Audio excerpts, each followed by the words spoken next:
How to find league code in Fantasy Premier League. Hello everyone, I am Bishaka and welcome to our channel. Now let's get right into the tutorial. Firstly, go ahead and open your preferred browser and in the search bar search for fantasy.premierleague.com.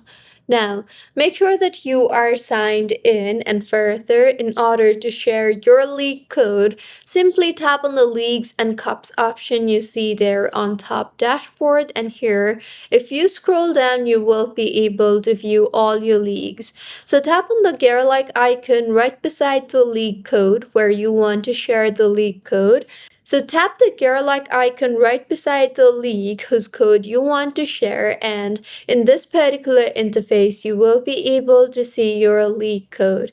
You can simply tap hold on it in order to select the league code and share it with your friends and other people. So this was about how you can find a league code in FPL. If you find this tutorial helpful, please like the video and do comment if you have any queries. Also, do subscribe to our channel for more helpful tutorials like this. See you on the next one.